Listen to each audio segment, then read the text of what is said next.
Pemirsa, jangan lupa subscribe YouTube channel Official iNews dan nyalakan loncengnya. Dan seperti apa suasana terkini di sekitar pantai Pohon Batu, Maluku Tengah, kita sudah terhubung dengan Kamarudin, warga desa Tamilau, dan akan segera bergabung bersama kami, Wakil Bupati Maluku Tengah, Marlatu Leleuri. Selamat sore Pak Komarudin dan Pak Leleuri. Saya ingin ke Pak Komarudin terlebih dahulu. Pak, boleh diceritakan awalnya Bapak tahu di situ ada emas, kemudian aktivitas seperti apa yang Anda dan warga lakukan? Ya, selamat sore sebelumnya. Awal proses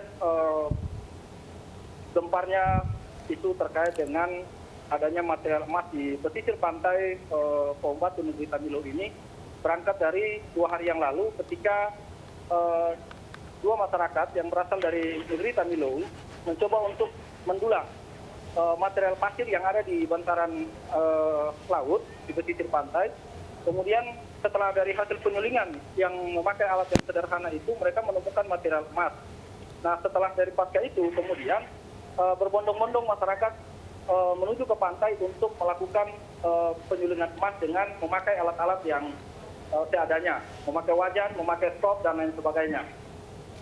Baik, Demikian. baik, Pak Komar. Saat ini warga masih ramai di sana, Pak. Ya, nampak di belakang saya masih ada aktivitas masyarakat setempat terus melakukan penyulingan emas secara manual di pesisir pantai Pohon Batu Negeri Tamilau sampai dengan sore hari ini. Baik, Pak Komar, kabarnya bahwa kandungan emas di pesisir pantai ini sudah ada sejak tahun 2019 dan bahkan katanya sempat ada yang dapat sampai 100 gram. Benar Pak informasinya? Iya, terkait dengan keberadaan emas yang memang sudah ada di hampir semua bantaran kali di Negeri Tamilau ini memiliki kandungan emas, tetapi tidak seviral ini. Yang viral baru-baru ini, baru 2 hari kemarin ini, karena memang kadar emasnya begitu tinggi dibandingkan dengan aktivitas masyarakat Tamilau melakukan penyulingan emas di beberapa kali-kali terdekat di wilayah administratif Negeri Tamilau, seperti itu. Baik, Pak Kamar, Anda pernah coba untuk menggali pasir emas di sini, Pak? Ya, saya juga sempat melakukan aktivitas penyulingan. Memang kadar emasnya begitu kecil. Kalau dia harus melewati beberapa proses. Dalam jangka waktu 1 hari, itu bisa kalau dihitung, itu bisa mencapai 2 gram sampai dengan 3-4 gram. Oke, sempat ada sosialisasi Pak dari pemerintah setempat dan juga dari aparat bahwa aktivitas penambangan ilegal ini merusak ekosistem laut. Apakah sosialisasi itu sudah diterima dengan baik oleh warga, Pak?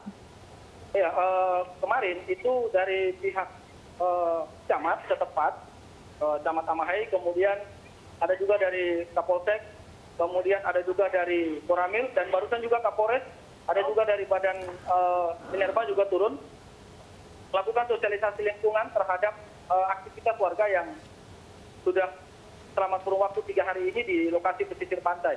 Terkait dengan isu lingkungan, ketakutan pemerintah daerah adalah ketika masyarakat negeri atau masyarakat lokal di sini melakukan penyulingan emas memakai bahan-bahan kimia dan lain sebagainya.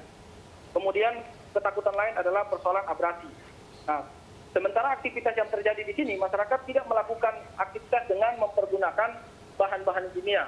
Mereka memakai alat yang seadanya. Yang kemudian nampak di pinggir-pinggir saya, di belakang saya juga ada kolam-kolam yang mereka gali di pesisir pantai. Dan ketika air pasang, kolam itu akan tertutup dengan sendirinya. Demikian. Nah, harapan masyarakat di sini adalah sebisa mungkin ada pembatasan terkait dengan aktivitas orang yang di luar daripada Negeri Tamilau berbondong-bondong datang ke sini kemudian mempergunakan obat-obatan yang semacam kimia dan lain-lain. Kemudian memakai alat mesin yang bisa melakukan pengoboran tanah dan lain-lain. Itu kemudian tidak dibenarkan di sini. Demikian. Baik, kami juga sudah terhubung dengan Bapak Wakil Bupati Maluku Tengah, Bapak Marlatu Leleuri. Selamat sore, Pak Leleuri. Selamat sore. Baik, Pak, sejauh ini terkait dengan aktivitas penambangan yang dilakukan oleh warga di pesisir pantai, tanggapan dari pemerintah sendiri seperti apa, Pak? Ya betul, jadi 2 hari lalu sebenarnya saya lewat di situ, Bu. Tapi yang saya lihat seperti anak-anak sekolah, tapi saya tidak menyangka, tidak menduga bahwa di situ ada terjadi penambangan emas di tepi pantai itu. Jadi setelah itu viral karena sistem komunikasi sekarang sudah bagus sehingga apa-apa gitu cepat sekali terdengar oleh orang-orang di luar kita ya. Begitu saya dengar itu, saya langsung sampaikan kepada Sekda. Saya sampaikan Sekda supaya segera turunkan polisi Pamung Praja dan Dinas Lingkungan Hidup untuk mengecek ke lapangan. Dan sudah dicek kemarin, Dinas Lingkungan Hidup juga polisi Pamung Praja dari Kabupaten Maluku Tengah sudah ke sana, berkoordinasi dengan Koramil, juga Camat dan Kapolsek, untuk menghimbau supaya masyarakat itu berhati-hati. Karena memang lokasi itu ada di pinggir jalan lintas Seram, itu jalan nasional, Bu. Jadi kalau sampai masyarakat menggali-gali tanpa menghiraukan ada risiko daripada kerusakan jalan, itu juga bahaya. Itu yang pertama. Yang kedua, yang kita himbau adalah agar masyarakat tidak menggunakan bahan-bahan kimia seperti yang logam berat, ya, cyanida, air raksa dan lain-lain, yang nantinya punya efek buruk terhadap ekosistem, terutama ikan-ikan di laut di sekitarnya. Jadi itu yang terus kita himbau. Tadi juga saya sudah perintahkan Kepala Satuan Polisi Pamung Praja untuk terus monitor dan melaporkan hasilnya pada kami. Begitu, Bu. Baik, Pak Leleuri, apakah ini hanya sebatas himbauan atau ada larangan yang tegas? Karena kita ketahui bersama pada saat sore ini juga masih banyak warga dari luar desa yang berbondong-bondong datang ke sana. Iya, betul Pak. Tidak mudah untuk menghadapi masyarakat di desa, tapi kami terus berupaya.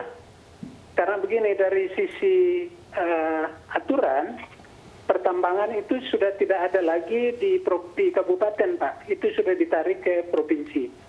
Jadi tadi juga saya sengaja menghubungi Pak Sekda Provinsi Maluku, cuman kebetulan beliau tidak ada di tempat. Saya mau mengimbau beliau supaya memberitahukan juga Dinas Lingkungan Hidup dan juga Dinas Pertambangan dari Provinsi Maluku juga untuk turun ke sana. Untuk sama-sama kita himbau masyarakat agar tidak melakukan penambangan-penambangan seperti yang ada sekarang ini. Baik, saya kembali ke Pak Kamarudin. Pak Kamarudin, yang dikhawatirkan bukan cuma penggunaan bahan kimia logam berat, namun juga kerusakan jalan provinsi yang ada di dekat situ. Tanggapannya seperti apa, Pak? Ya, Ibu, terkait dengan apa yang dijelaskan oleh Pak Wakil Bupati tadi, saya mendengar dengan jelas. Memang lokasi keberadaan tambang ini dia berdekatan sekitar 3 meter atau sekitar 4 sampai 3 meter dengan bahu jalan. Sementara aktivitas penggalian itu berada di bibir pantai, dia agak jauh. Jadi kalau di situ dari bibir pantai menuju ke bahu jalan itu mendekati sekitar 10 meter. Nah, kemudian yang berikut, kemarin himbauan dari pemerintah negeri maupun dari pemerintah setingkat kecamatan, dalam hal ini Pak Camat, Pak Kapolres juga, Pak Kapolsek yang kemarin datang, dan tadi juga Ibu Kapolres juga menyempatkan diri hadir, juga menyampaikan bahwa ada pelarangan. Kita dibatasi untuk tidak melakukan aktivitas penggalian sampai mendekati bahu jalan. Kita diperbolehkan hanya sebatas pinggiran pantai, bibir pantai. Karena hitungannya adalah ketika air pasang, kolam-kolam tadi yang digali oleh warga masyarakat itu akan kembali ditutupi dengan material pasir yang berasal dari laut ketika air itu pasang. Demikian. Baik, terima kasih Pak Kamarudin dan juga Bapak Marlatu Leleuri, Wakil Bupati Maluku Tengah telah bergabung bersama kami di iNews Sore.